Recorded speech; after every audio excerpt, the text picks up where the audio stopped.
AI를 이용하여 이런 디자인을 단번에 할 수 있을까요? 결론부터 말하자면 불가능합니다.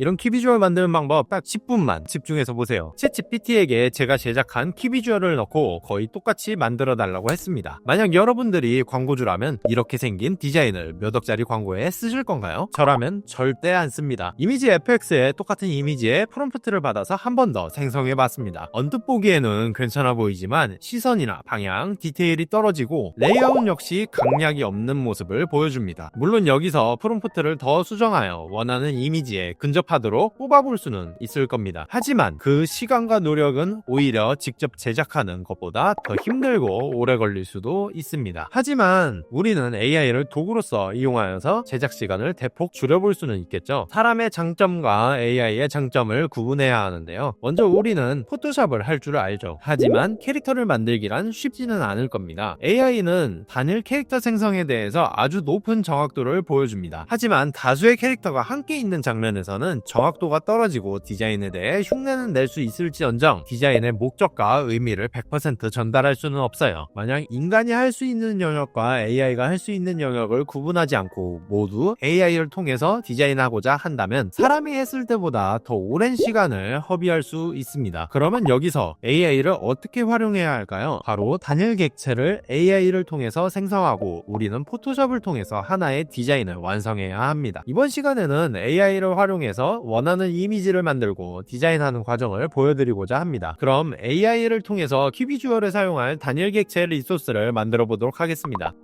챗GPT를 활용하여 이미지 FX에 사용할 이미지 프롬프트를 만들어야 하는데요. 무엇이든 물어보세요라는데 막상 물어보려고 하니까 뭘 물어봐야 할지 감조차 안 잡히실 겁니다. 우리는 이 프롬프트를 구체화해보기 위해서 4단계로 나눠서 질문을 해볼 겁니다. 1단계에서는 가장 큰 범주 내에서 자신의 목표와 원하는 것을 설명해보세요. 목표를 설정할 때는 정해진 형태는 없지만 다음의 규칙을 지키는 것이 좋은데요. 무엇인지, 또 어떤 스타일인지, 어떤 분위기인지, 그리고 추가 요청사항을 함께 물어보세요. 프롬프트를 받았다면 이미지 FX를 통해서 이미지를 생성해봅니다. 우리가 바라던 이미지와 전혀 다른 이미지가 생성될 가능성이 높겠죠. 2단계에서는 1단계를 통해서 생성된 결과물에 대해서 디테일을 추가합니다. 현재 출력된 이미지에서 보이는 문제점을 생각해보세요. 캐릭터가 실사에 가깝고 지나치게 원경을 보여주고 있습니다. 우리는 이 문제를 지적하면서 개선돼야 할 방향에 대해서 디테일하게 제안해주면 되는데요. 실사풍이고 원경으로 나온 점에 대해서 지적하며 원하는 그래픽 스타일을 애니메이션 느낌의 3D 셀 쉐이딩이라는 큰 범위로 제안해봅니다. 3단계에서는 우리의 목표에서 어떤 것이 어긋났는지 예를 들어서 전달해보세요. 출력된 결과물을 보면 셀 쉐이딩이라고 말을 했는데도 불구하고 명암이 강하고 캐릭터가 너무 짧게 나왔죠. 저는 캐릭터의 비율이 너무 짧고 명암이 강하다는 것을 지적하며 서브컬처 스타일이라고 아주 좁고 명확한 게임의 방향성을 제시했습니다. 이제 어느 정도 저희가 원했던 이미지에 근접했죠. 4단계에서는 현재의 프롬프트를 유지하며 초기에 제시했던 방향에 대해서 어긋난 부분을 보완합니다. 저희가 1단계에서 역동적인 포즈를 제안했었으나 정적인 포즈로 현재 바뀐 상태죠. AI 생성 서비스를 이용하여 이미지를 생성할 때 역동적인 포즈를 출력하기란 꽤 어려운 문제이긴 합니다. 조금이라도 더 쉽게 원하는 포즈에 근접하고자 한다면 단순히 다이나믹 포즈라고 하기보다는 덤블링이나 발차기 등 여러분들이 생각한 포즈와 가장 근접한 행동을 알려주면 됩니다. 이렇게 말했음에도 불구하고 포즈가 나오지 않았죠. 그 이유는 이미지를 생성하는 캔버스의 규격에 있는데요. 덤블링이라는 포즈는 가로형 캔버스에서 보여주기 더 쉽습니다. 왜냐하면 뒤로 누운 포즈가 대다수이기 때문이죠. 캔버스를 가로로 바꿔서 다시 생성해보면 아주 역동적인 포즈를 얻어낼 수 있습니다. 이후에 배경을 단색으로 변경해달라거나 현재의 프롬프트를 유지하고 다른 컨셉의 캐릭터를 만들어주세요 라고 요청을 해보세요. 여러가지 캐릭터들을 비슷한 스타일을 유지하며 역동적인 포즈로 출력할 수 있습니다. 추가로 이런 배경 이미지나 균열, 또 빛 효과나 유리와 쇠사슬 같은 합성용 리소스 역시도 이미지 FX를 통해서 출력하였습니다.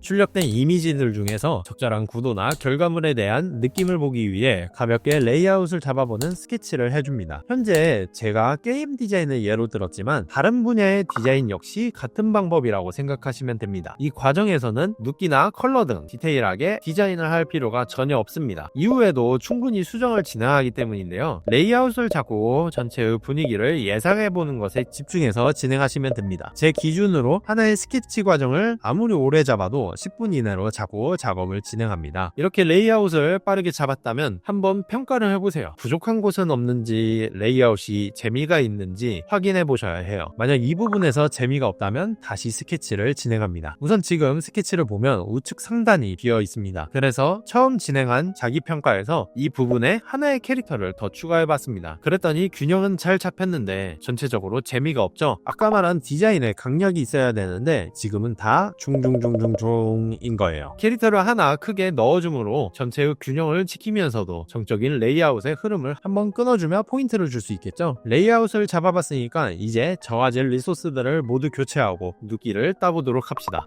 이렇게 물어보실 수 있을 것 같아요. 챗GPT에서 왜 눕기를 안 따나요? 실사에 근접한 인물 사진의 경우 얼굴이 달라지더라도 분위기가 동일하면 모델로서 사용할 수 있을 겁니다. 캐릭터의 경우 정체성이 완전히 달라질 수 있고 머리카락이나 옷의 형태를 명확히 살리지 못하기 때문에 나중에 디테일적인 면에서 오류가 발생할 수 있습니다. 그렇기 때문에 직접 지우는 것을 추천드립니다. 눕기를 따실 때 팁을 몇 가지 드리자면 첫 번째로는 뷰, 쇼, 그리고 픽셀 그리드 기능을 꺼주시면 확대하더라도 이 픽셀 그리드가 보이지 않아서 눕기 따기에 더 편합니다. 두 번째로는 라소 툴이라고 하는 올가미 툴을 많이 활용하는 게 좋습니다. 우리는 확대해서 보기 때문에 눕기의 디테일이 명확하지 않게 보일 수 있지만 결국 완성된 디자인은 이미지를 전체로 두고 보기 때문에 과하게 디테일할 필요까지는 없습니다. 다만 그 경계가 명확할 필요는 있겠죠. 크고 단순한 영역에 대해서는 매직봉 툴을 활용하여 지워주시고 디테일한 부분은 라소 툴을 활용하는 것입니다. 세 번째로는 레이어 스타일의 스트로크를 추가해보는 것입니다. 스트로크를 추가해보면 눈에 보이지 않는 이 작은 영역까지 보이기 때문에 배경을 지우는 작업이 훨씬 쉬워집니다. 스트로크를 추가했을 때 이렇게 선 부분이 보이는 부분에 대해서 한번 지워주면 미세하게 있던 그 픽셀이 지워지며 스트로크 역시 사라지게 됩니다. 오브젝트 셀렉션 툴이나 밝은 영역을 지우는 방법도 있겠지만 이러한 방법은 지우지 않아야 할 영역도 미세하게 지워지기 때문에 나중에 효과를 넣었을 때 지저분해 보일 수 있습니다. 상황에 따라서 적절하게 잘 섞어서 사용해주는 게 중요합니다. 물론 지저분해도 괜찮을 영역에 대해서는 효과적이게 사용할 수 있겠죠. 이런 팁을 이용하여 모든 캐릭터의 눕기를 따주세요. 여기도 지워주시고 여기도 똑같이 지워줍니다.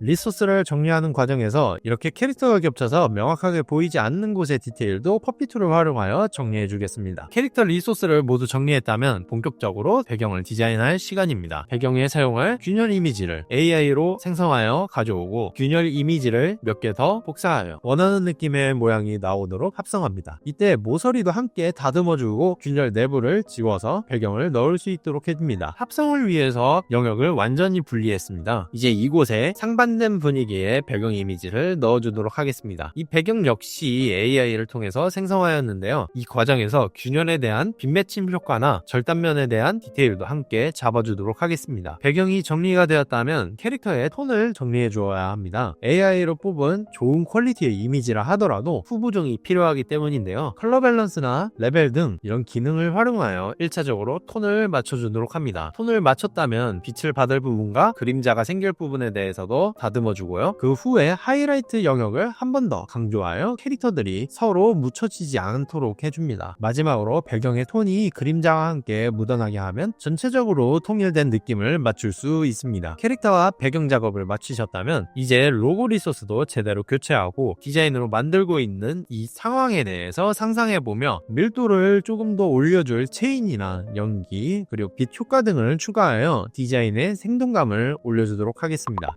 이후에는 이제 클릭을 유도할 버튼도 하나 만들어주면 좋겠죠. 약간 그라데이션과 서브컬처 장르에 어울리는 그런 플랫한 느낌을 유지할 수 있도록 버튼을 디자인해줍니다. 스토어 버튼과 카피라이트까지 넣어주었다면 전체적으로 한 번 더 검토를 해보세요. 어디가 비어있고 어디가 밀도를 올릴 수 있는지 확인해주고 이 부분이 좀 비어 보이죠? 저는 하늘에 비둘기와 깨진 유리 파편을 추가함으로 아까 보았던 그 2% 부족했던 밀도감을 한번 채워보았습니다. 마무리 단계에서 이 사용하기 좋은 팁을 하나 더 알려드리자면 화질은 그대로지만 이미지의 해상도가 좋아 보이도록 착시 효과를 한번 더 줄 수 있습니다. 바로 하이패스라는 기능인데요. 이미지의 아웃라인을 추적하는 기능입니다. 개선해줄 이미지를 하나 복사한 후에 하이패스를 적용하고 오버레이로 변경해주세요. 그러면 아주 간단하게 작은 스케일에서도 이미지가 뚜렷하게 보입니다. 겁니다. 자, 완성했습니다. 자, 여러분, 게임 프로모션 이미지가 이렇게 간단하게 완성되었습니다. AI를 활용하여 필요한 이미지를 얼마든지 생성할 수 있고 우리는 그 이미지를 잘 활용하여 하나의 작품을 만들 수 있어야 합니다. 아직 AI가 만들어준 디자인은 훈련받은 디자이너의 시각을 만족시키기는 어렵습니다. 하루에도 수많은 AI 서비스가 나오는 이 시대의 디자이너는 AI 자체를 경쟁자로 생각할 것이 아니라 유용한 도구로서 활용할 준비를 하셔야 합니다. 아직까지는 인간의 기준을 충족시킬 수 있는 디자인은 인간이 가장 잘 이해한다고 생각합니다. 지금까지 덕디였습니다. 감사합니다.